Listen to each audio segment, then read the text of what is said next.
You know, for more than 20 years now, the basis of success in this championship has been the competition between two major manufacturers, Ford and Holden.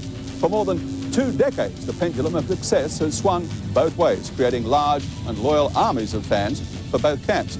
But in the last 2 years, one car has jumped away from the rest of the competition, Holden included, and that's this car, the Ford Sierra. It has been enormously successful, maybe too successful. That raises questions about the rules that govern touring car championship racing in Australia.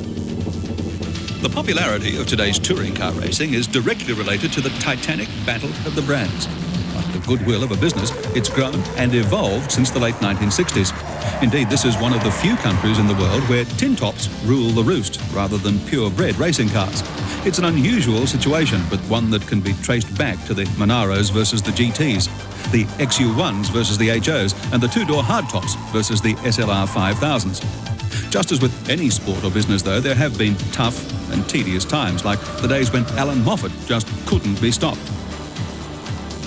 Or when Peter Brock and Holden turned dominance into a permanent pastime. In fact, there was a phase in the late 70s and early 80s where the Brock-Holden crush bordered on the ridiculous, and many onlookers questioned the administration about the wisdom of allowing such a technical gulf to exist between the cars. However, as history shows, only a complete rejig of the rules altered the status quo. That was in 1985, the year that Group A came to Australia. Group A touring car rules introduced us to the world, and vice versa. Suddenly the field of competition was widened. To play the international Group A game, 5,000 basic models have to be produced. And to keep pace with the opposition, 500 sporting evolutions of that vehicle can be created to form the basis of a car with the right go gear to be turned into a full-blown racer. On top of that, at nominated times of the year, if a manufacturer wants to chase performance, they can improve the breed with subtle technical changes, or in the case of a radical change, produce another 500 specials to make them eligible to supersede the previous model. The Ford Sierra RS 500 Cosworth is a perfect example of that evolutionary process. Since its arrival on the scene, the car has been near impossible to catch. After 2 years of dominance, our local administration, the Confederation of Australian Motorsport, is considering whether rule changes are warranted, changes that might close the gap between the Ford and its opposition. To do that, they would have to override the existing rules, either penalising the Sierra or giving the opposition a technical boost, or perhaps a little of both. The alternative is no rule change until 1992, meaning that if other companies want to beat the Sierra in the meantime, they better start building those 500 specials capable of doing the job. Just because we've got our act together really should mean that I think the other teams should really come up to us rather than us go back to them. You know, it's sort of slowly happening, and it's just a sign of the times. Like McLarens, they can't make them race on 3 wheels. Why should they make us? There's so many things going on in sport these days that to get a crowd and to get people interested, it's just got to be a really big show, and the only way to do that is to have as many cars as possible equal and all with a good chance of winning. The complexity of this issue is immense. Is it important for entertainment's sake to have close racing between the brands? Or if the racing is close, does it matter whether there are 100 Sierras and no other players? No, I like the competition between the makes. I don't like all this Sierra domination. Needs something to change.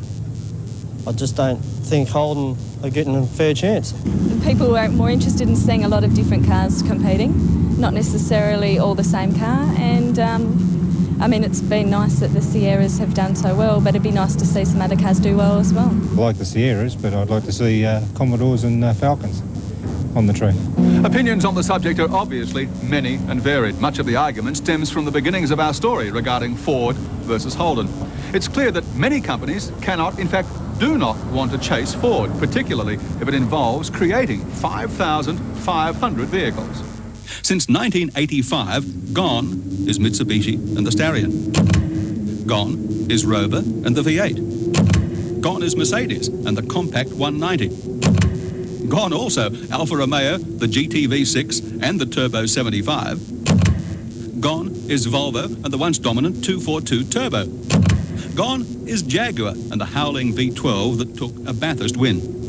More recently, BMW has become the endangered species. The M3 can't cope with the turbo onslaught, and therefore, as a factory effort, gone is BMW.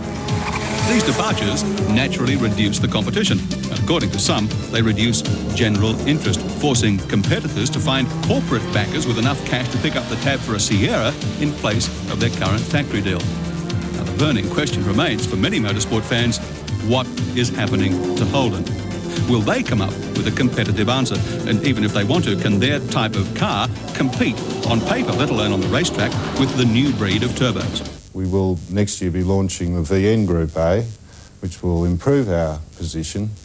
I think one of the key things, though, at the moment with Group A racing in Australia versus what's happening with race regulations elsewhere in the world in motorsport is that the rules should be reviewed to make the competition more fair for all competitors and to make it more interesting for the spectators and competitors. Some companies are taking up the challenge. This is Nissan's new weapon, a four-wheel drive, four-wheel steering, twin-turbo, 2.6-litre, six-cylinder, 24-valve supercar. On paper, it could do to Ford what Ford is now doing to everyone else. So where does it all end? On one hand, the spiral of evolution has made touring cars high-tech, exciting machines. But we've paid a price. Simply, some companies cannot keep pace. And for many, taking the turbocharger route isn't consistent with the road-going cars they're trying to sell. And without a specific engine design at present, you're not in the race. Now, Wheels magazine is taking the argument one step further in their August issue, raising questions about regulating the cars like those in American NASCAR racing or the German Touring Car Championship, about the complex subject of what technical changes to make, if any, about the value of local cars in the competition. Many so-called experts have expressed a view, but we've not heard from you, the paying public. So we pose this question.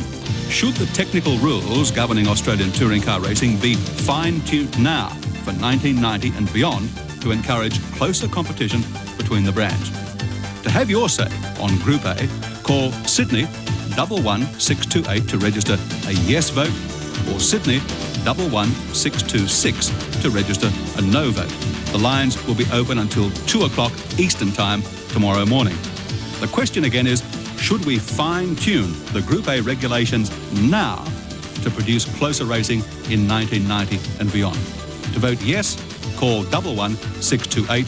To vote no, call 11626. We'll let you have the results on next Sunday's edition of Sports World. Have your say on Group A.